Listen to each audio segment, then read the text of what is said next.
Val said, I'm Melissa from the Windsor Clinic. I'm happy to be with you today. I'm going to talk about psychosocial ergonomics because stress is something that affects our body and how we do things. So it's kind of going to tie it together, and it's not always something you associate with ergonomics. We typically think of those usual risk factors like force, vibration, posture, all of that, but the mental component and the stress at work definitely plays a part in how we react to that situation and how we posture ourselves, maybe how we grip things. If you're stressed out, you might tend to grip something harder than you typically would, and all of that can lead to some type of musculoskeletal disorder. So that's what I'm going to talk to you about today. So just a brief overview, we're going to go through what psychosocial ergonomics is, what the exact risk factors are, some statistics both at work and not at work, what the implications are for the workplace, looking at legislation, there has been some changes as was brought up earlier, what some of the musculoskeletal disorders are associated with psychosocial ergonomics, and then what's being said in the literature right now, and how we prevent it, and then some health and safety programs, how you should incorporate psychosocial factors into that. So like I said before, typically when we talk about ergonomics, we think of these physical risk factors. We think of the force, the posture, the repetition that in any work situation comes about. But we also have these individual risk factors that we bring to any type of work situation. And that would be things like our poor work practices, our health habits, our poor fitness. But on the other side of it, we have these psychosocial risk factors. So these are things like your work pace, your task demands, autonomy, monotony, your work-rest cycle, and job uncertainty. And so these things kind of go array, and when they go array, rather, is when it can lead to some type of musculoskeletal disorder. So for example, if you have high work demands, not a lot of control over them, there's different responses that your body takes, and that can potentially lead to some type of musculoskeletal disorder. So what psychosocial ergonomics is those non-physical aspects of the job. So it's what our culture within the organization, the social support, the attitudes. And what's interesting about psychosocial is very individually based. Different people thrive under different levels of stress. Other people completely crumble. So what one person can handle, another person may not be able to. So you can't really predict that, because this person was able to handle this workload, that another person was. And so you have this stimulus response in your outcome, and how an individual actually reacts to the stimulus will determine if it's a positive or a negative stress. There's also 3 areas to look at when we're looking at psychosocial ergonomics. So not only just what's happening at the workplace, so the task demands, the control, but also what's going on outside of work. So just because we go to work doesn't mean everything in our personal lives goes away. So if you're having, you've got to get the kids to soccer practice, or all that stuff is in the back of your mind, and that's adding to your stress throughout the day, even though you're trying to focus on your work task as well. So there's different stresses at home, there's the stresses at work, and it's also the stress that you bring into the situation. So just your genetics, so your social class, education, your intelligence, your personality. So you have all these 3 factors acting together that are really going to depend the outcome of the situation. Just to explain a little bit further on the psychosocial factors, so job demands would be things like your work pace, your pressure. Are you taking breaks, or are you skipping breaks? Do you have control, job control? You have some level of participation in what you're doing, or the decisions are not coming from you, they're coming from above? Do you have an influence on your work outcomes or not? Job satisfaction, is your job variable? Do you have an opportunity to challenge yourself or further successes, or you're just, as a monotonous job, you're kind of just there? Are your skills being utilized, or you don't feel like they're being utilized? And then support. Are you feeling support not only from within the organization, but support from home? If you don't have the support from home and you have to stay a couple hours later, it's always in the back of your mind that you need to rush through this work because, you're supposed to be home. So it's kind of an all-encompassing thing. This is just showing kind of more of a diagram thing. I'm a diagram person. It helps me bring it together. But in terms of ergonomics, when we think of the physical risk factors, we look at this triangle that has forced posture repetition at the bottom, and then you go up one level, and it's 2 of them acting in combination. Then it's 3 of them acting in combination. And it's kind of the same thing with a psychological injury. You can have maybe no control over some of the jobs that are being placed on you. But then if you also have poor support, increased demands, all of this really is going to come to a head at some point and create a psychological injury. Over here is just showing the management's capability and support throughout it. And, if you don't feel supported at work, the increased risk of some type of injury and illness is also going to be there. And then your morale is going to be lowered, and you're going to have some sort of job dissatisfaction.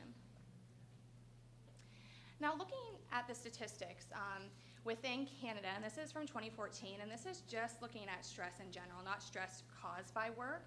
We see these 2 age groups, 35 to 44 and 45 to 54. And those are the 2 that we see the highest level of stress.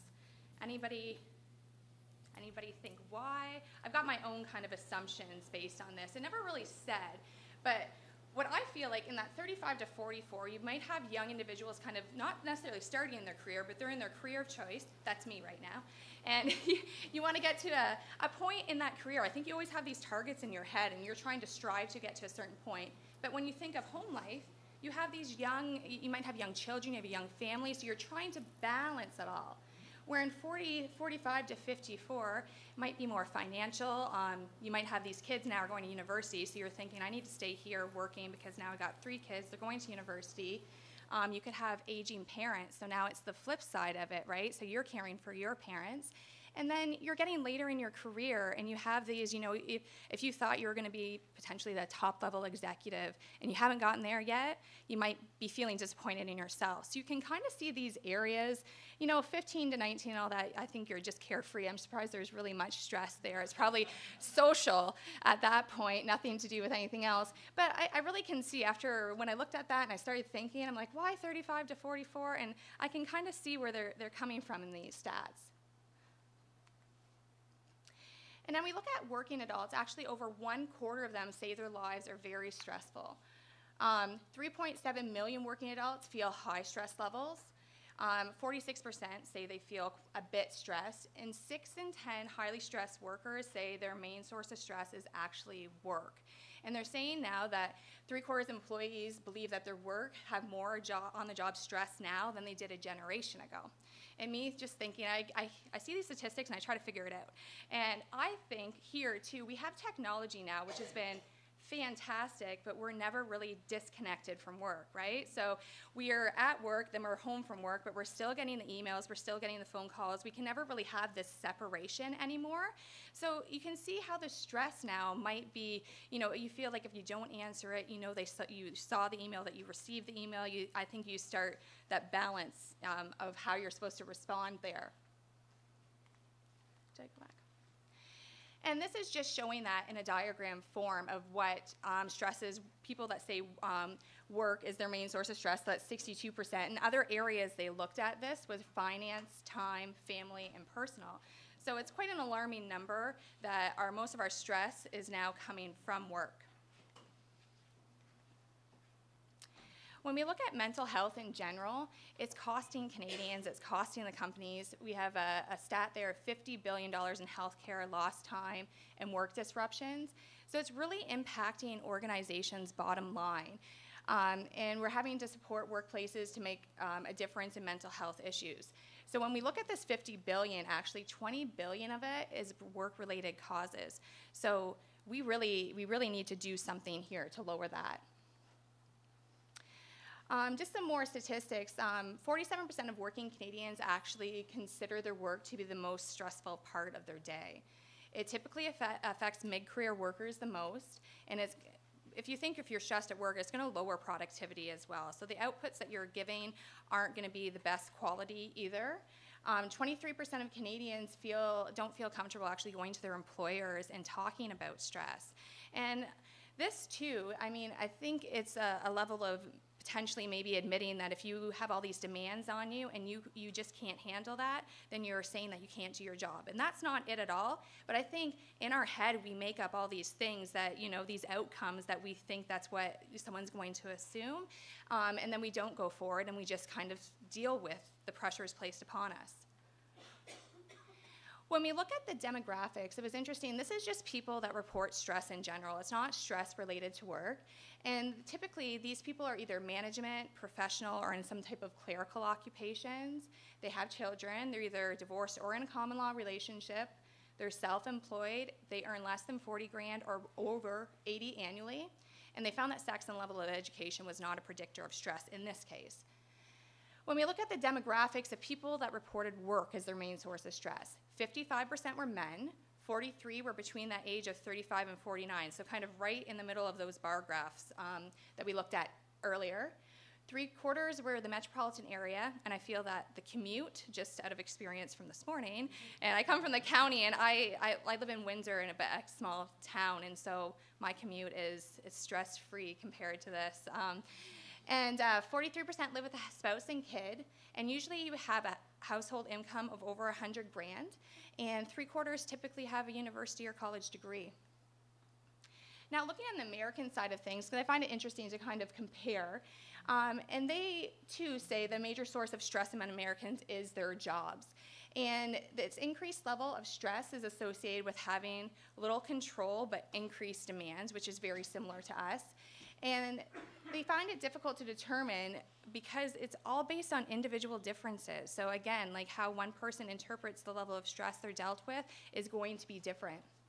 And what they gave here is that they looked at police officers and asked them like what the most stressful part of their day was. And interestingly enough, it was doing the paperwork, not pursuing criminals, because that's what they're trained for. Some of this paperwork is just, you know, a lot of, you have a baby boomer generation on the upscale of that didn't have to do a lot of computer work. Now technology and everything is being thrown at them, and that's just, you know, they were more hands-on generation. When we look at why these psychosocial risk factors are important, 19% of individuals have actually quit a previous position because of job stress. And I can definitely say I fall within this category. I was in an automotive place during the downturn, and everybody was getting cut. Like, you would just be at your computer, an HR manager would get walked out. So you're afraid to answer your phone. You're afraid to say no to any of the work that's placed in front of you. So people kept on getting positions eliminated. I kept on getting their work, and at some point, everybody's got a tipping point, and I had reached mine. 12% of employees have called in sick because of stress. Over half American employees often spend 12 more hours a day on work-related activities. And again, this cannot necessarily mean that you physically have to be at work, but that you're at home, you're on your computer, you're answering emails, you're answering phone calls, you're just never really separated. 62% routinely find at the end of the day they have either neck pain, 44% say their eyes are stressed out, 38% complain of hurting hands, and 34% report that they have difficulty sleeping, which is alarming because to me, sleeping is a way to get yourself recharged for the next day, and if you can't get enough sleep, the stress is really only going to be compounded then the next day. So what are the workplace implications then of all these psychosocial risk factors? Well, we get a decrease in productivity because people aren't present at work anymore. They're calling in because they're too stressed out. In the survey of 800,000 workers among 300 different companies, they found that the number of sick calls actually tripled between 1996 and 2000. I'm trying to find a Canadian statistic on this, but I can only assume that this has probably increased. There's a decrease in the quality of work. You know, you're basically kind of just spitting work out because you're trying to meet deadlines. You're not able to focus on it anymore. You have an increase of injuries, which are then going to increase the WSIB cost, and you're going to have a decrease in morale. So what's the legislation saying about this? Mr. Flynn talked about this, and that we have the Bill 127, which is Stronger, Healthier Ontario Act, and now we're allowing chronic mental stress, not just traumatic mental stress, and this just came effective January 2018. Just to give a brief difference between the two, an example of traumatic would be a grocery store clerk that's held up at gunpoint, where on the flip side, the chronic would be a grocery store clerk subjected to humiliating jokes, demeaning conduct, persistent criticism, and it's over an extended period of time. We actually had, we have an ergo interest group in Windsor, and we had WSIB return to work specialists there, and we kind of questioned them, like how they're going to handle this chronic mental stress. And the short of it was, they weren't really too sure right now because how it's all going to be handled, how it's going to be, it's kind of a gray area right now. I'm sure obviously it's going to be figured out and be interesting to see once one is approved. But this chronic mental stress, it has to be some substantial work-related cause. So things like terminations, demotions, changing work hours, that doesn't constitute something that's traumatic. So we're talking about harassment, bullying, persistent criticism here. We also have the new CSA Standards, Z1003-13, and this is the psychological health and safety in the workplace. So just like physical, biological, chemical hazards, you need to identify psychosocial hazards in the workplace and have a means to control and perform interventions and have this kind of the act and do circular, which I have coming up. But that was available for free download. John, is it still? Yeah, still there for free download. And this is the vision that they had here, a workplace that promotes workers' psychological well-being and allows no harm to workers' mental health.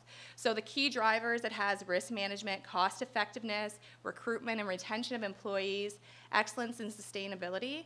And then it had 3 strategic pillars here with prevention, promotion, and resolution and everything that falls underneath. There's also, for Ergonomics, this is kind of a great step, is our new office ergonomics standard.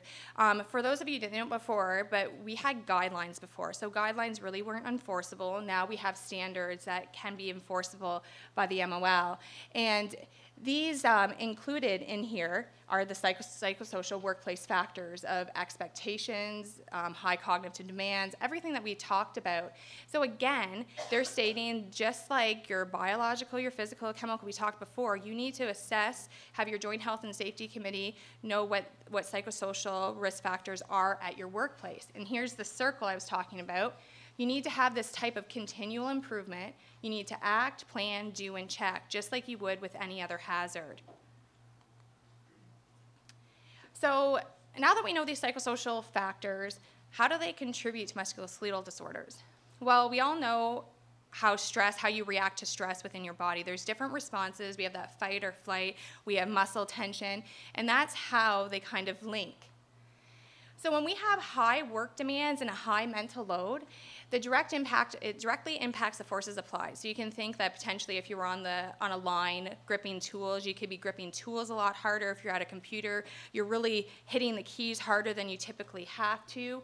You have awkward postures. For some reason, there's some studies on it I'll talk to later. When we're working at a computer and we're really feeling stressed and we need to get the work done, I don't know why we feel like if we hunch forward, get closer to the screen, everything's gonna happen better. I do the same thing. So we have those postures, and then we're hitting fat, and so our muscles are tense, we're not relaxed. We have a tendency not to take breaks because I think we feel that we'll be more effective if we don't take our breaks to get the work done. When actually, in fact, if we get up, leave our work, and clear our mind and come back, it's better physically because as an ergonomist, we always say we want to have dynamic movement throughout the day. So getting up is good for your body physically, but is also good to get away from your work mentally. You have physiological changes, and the whole change in the perception of your work situations, if you see them threatening or not. So the first type of response that we have here is a behavioral response. So these are the responses taken that we're really not aware of, and we think that they're going to help us cope with the stress in the situation. So this would be things like we're not going to go to work because we are associating work now with having some increased level of pain. Tasks then become more frustrating, and again, we might develop using more force than required to perform tasks. And this negative stress also affects our lives outside of work. So we develop these sedentary health and poor health habits outside of work because of the result of stress that we're feeling at work. When we look at the psychological responses, so how are we perceiving the stress? Is the stress perceived as positive or is it negative? So obviously in this case, we're going to focus on the negative, and this would be feelings of uncertainty, disinterest, boredom, or you're anxious. And these are directly related to the psychosocial risk factors of high job demands, low control, you're not satisfied, and you have a lack of social support. Sorry, that was the wrong button. Now, when we look at the physiological responses, so these are the changes that people experience as a result of stress again, and they're intended to prepare the person physically to resolve the danger. And so this would be an increase in muscle tension, which is only going to cause an increase in your joints and ligaments and muscles. And then we have this, your body remains in this heightened sense of stress, and you don't ever really fully relax. So your muscles are always, they're fatiguing essentially. So you think that you can lift more, you think that you can work harder, and you actually do try this. However, the end result could be some type of injury. The other physiological responses are that increased heart rate that you get when you're in a stressful situation. Again, the muscle tension, you have different hormones that are released, and your energy levels as well. So this is the Cinderella hypothesis. We often talk about this in ergonomics, and you can apply this to stress too, and I found this really interesting, is that when we start doing any activity, so physical movement, you have these low threshold motor units, and these are the motor units that are turned on first, but they're also the last to shut off. So that's why they call it the Cinderella hypothesis, because she was the first one to get up in the morning and the last one to go to bed. So that's how they kind of relate these low threshold motor units. So when they looked at this, they found that actually physical activation, so movement, only accounted for 33% of the activation. So then they're like, and the development towards musculoskeletal disorders. So if physical movement is only 33%, then what about this other percentage? So we had Merlin and Lundeberg came along, and they looked at an extended Cinderella hypothesis, and what they did is they accounted for these psychosocial risk factors, so all of those task demands, job control that we talked about. And they found that even at rest, these same low threshold motor units were still firing. So it had nothing to do with what you were actually physically doing, because the work had been done, but now it's just mentally, your mind has not shut off, so that stress is still there. When they looked at a study of German pension fund, they found that retirement actually increased by 67% when people experience high levels of physical stress and mental stress combined. And this is just showing it via diagram here. At the top, you have mental stressors and physical stressors either acting by themselves or together, and in conjunction, there's going to be a considerable increase for muscle tension and force, where at the bottom here, it shows, too, that those other factors that are going on outside of work, so, you know, your household work, childcare, that are also contributing to the stress that you're feeling. So when we look at research, there's been other people. Lundeberg did another study in 2002 to look at these low threshold motor units, and he had 14 people that he exposed to different levels of mental stress and physical stress, and in combination. And what he did is he measured the muscle activity of the upper back, neck, and shoulders with the EMG. And they found that mental stress actually induced increased muscle activity and an increased heart rate. So in 12 out of the 14 participants, one or more of these motor units were still firing at rest compared to just physical activation. And what they did, they concluded that mental rest is an important risk factor for the development of muscular pain. NIOSH has also done a lot of research in this area as well, and they've looked at the upper extremities, and the psychosocial factors that they've found to be a positive relationship for musculoskeletal disorders are intensified workload, monotonous work, low levels of social support, low job control, and job dissatisfaction. When they looked at back disorders, the psychosocial factors that were associated with this were intensified workload, job dissatisfaction, and monotonous work. When we look at more occupational specific research, so automobile repair garages, low decision making, and job control predicted neck pain and low back pain. Healthcare workers, low job control was a predictor of lower extremity injuries and low back injuries. Here's the computer users, and they found that high mental load may negatively affect a person's immune system. We know that stress really plays just in the body as well, as far as what you're eating, what you're doing, and it did really affect digestion. and when it comes to ergonomics here, they found that impacted the forces applied. So again, you're hitting those keys a lot harder than you need to, and you're slouching, so you have those awkward postures, and you're working faster. This was a study that looked at manual material handlers and technicians, customer service operators, and office support. And they had 4 different exposure groups. So they had high mental, high physical, low mental, low that way. And they found that basically if you had high physical and high psychosocial workplace factors, you had increased symptoms reported of musculoskeletal disorders.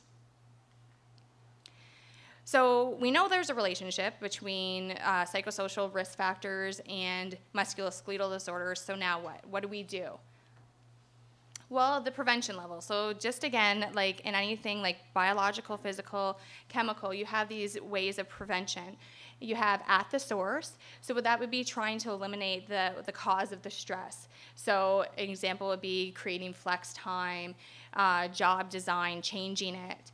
Secondary prevention would try to identify where the stress is and how to help people deal with it. So this would be something like stress management programs, wellness programs. And then your tertiary prevention is going to focus just on the recovery of stress. So that would be something like your employee assistance programs, any form of counseling or rehabilitation. But ideally, this is where we want to prevent. We want to prevent at the source. We want to eliminate that level of stress. So how do we do this? So again, psychosocial risk factors in the workplace, in order to assess for them, one of the things you can do is a checklist. Checklist would list different factors within the workplace. You'd have different reviewers that have a good understanding of what the causes of stress are in the workplace, and then you would give this out to your employees. There's also questionnaires, and it's been talked about already, but the COPSCOC and John's going to talk about it further, so I won't get too much into this as well, but it's another way, a questionnaire, in order to assess the psychosocial hazards of the workplace, among other stresses in the workplace as well. OHCOW has a mental injury toolkit on our website, and this is just, it's resources. Yep, there's a card on your table in front of you, and it's resources for workers and employees to learn more about stress, some of the resources that are available, actions to take place, and there's also a link on it to our stress assess, and I know John's going to be talking about this later, but it's been revamped, it's new, it's out, and it's rolling, and there's an app that you can download to your phone as well for stress assess, but that would be for individual use only, it's not something that you can use the app to survey an entire company. There's a web-based page for that. So effective interventions. So we're saying that, you know, there's these stresses in the workplace and it's an issue, and so we go out and we do a questionnaire or we do a checklist, but now what?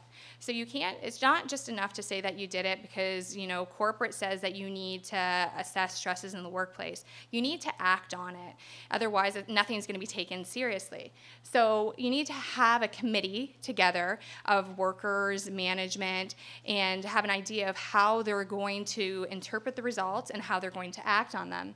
One of the areas in order to prioritize, they always say kind of get that low-hanging fruit first, because if there's some easy type of fix first, it's going to show employees that you're doing something with results, you care about what they think. So if there's something, might just be, you know, lighting in every workplace seems to be a stress between lighting and heating, can be a topic of debate there. That might be something that's relatively easy to fix. So you might want to start there, and then from there prioritize. You want to have, again, participation at all levels, and you want to have a way of then identifying psychosocial hazards that may come up later on. More effective interventions. So you have to have, again, a process in place for intervening. It needs to be understood. It needs to be representative of the workplace as well. Interventions, again, it's all about continuous improvement, so they need to be ongoing. Just because one issue has been resolved doesn't mean another one hasn't came to the forefront, so it's something that you're constantly assessing for. And it's important to educate our employees. There's a lot going on now about mental health first aid, and there's been a lot to show that once people, knowledge is power, and once they know exactly how stress affects the workplace, or anything really affects the workplace, they then know how to deal with those situations as they come up. Interventions have been shown to be successful in suppressing psychosocial risk factors. They've found that supervisors that are aware of musculoskeletal disorders in the industry it's linked to decrease in them because they understand them better. Participation in ergonomics training is associated with increased perceived job control and decreased work and disability. They found that group-based interventions improve an individual's response to the demands of the work. So they'll make the adjustments to their workstation, their postures. They understand what they physically do and how they interact with their work affects each other. The interventions actually lead to increased use of break because people understand then the benefits of taking these breaks both mentally and physically.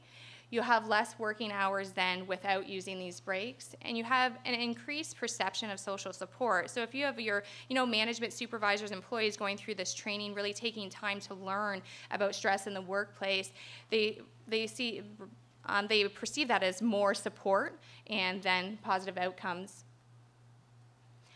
So you have the comprehensive workplace health and safety programs, and this is something every company should have set up, and it should include occupational health and safety, psychosocial work environment, workplace health promotion, and organizational community involvement. So these programs are going to include strategies, initiatives, and it's all about maintaining that balance between outside work and your work-life balance. So the programs here have 4 components, and it's all about plan, do, check, act, like we talked about before. So you need to incorporate these psychosocial risk factors into the program and then have a way of continuously checking for them, intervening, acting, and doing. When we look at workplace programs, it's shown to have benefits for a healthy workplace. It's shown to increase engagement, morale, satisfaction, retention and recruitment, and productivity among its employees. It's shown to reduce absenteeism, grievances, healthcare costs, medical leave disability, and workplace injuries. As employers, what you can do to help with this is support employees' participation in their work, define employees' duties and responsibilities. A lot of times people don't know exactly what is expected of them, and once they know their expectations, they then know how to deliver a quality product and what you want, essentially. Promoting that work-life balance, because although we are in a job that we love to do and we've been educated to do, there's still that outside of work that we want to balance everything out. You want to encourage respectful behaviors in your organization, manage workloads among your employees, provide training and learning opportunities, because people constantly want to learn more, they want to be challenged, and that leaves them more invested in the work that they're doing. You want to have conflict resolution practices in place, and recognize employees' contributions. Everybody wants to be recognized in the workplace for doing a good job. You could put together a fabulous piece of work and you really feel great about it, but what kind of seals it is when your employer comes to you and acknowledges the hard work you did and that it was good. When it comes to employees, what you need to do in order to practice mental fitness at work would be to schedule me time daily, and that'd be like your lunch hour. Get out of your desk, walk, go for a short walk, but it definitely helps mentally and physically. Reward yourself, play to your strengths, ask for help. There's no shame in asking anyone for help at all. De-stress your diet. You are really what you eat, and although that Big Mac might taste good and at lunchtime, you're definitely going to feel it later. Press pause once in a while, because downtime is a good thing. Get regular physical activity. That's why on lunch hours, it's actually a great thing to get out and get moving. It really does. The endorphins start flowing. It's a great thing to do. Set goals and stay on target. Practice different relaxation techniques, and it's really important to get a good sleep at night. And choose to have a positive attitude. Oh, sorry, again. And with that, I'll take any questions if anyone has any. Yes? Are you going to be able to post this up to people here today? Yeah, I put it on John's computer. No, we actually are videotaping. Oh, perfect. So, which we will be posting, and then, yeah, we can, if you're okay with Yeah, absolutely. slides as well, so we'll put them on our website. Okay. Okay. It's a great presentation. Thank you.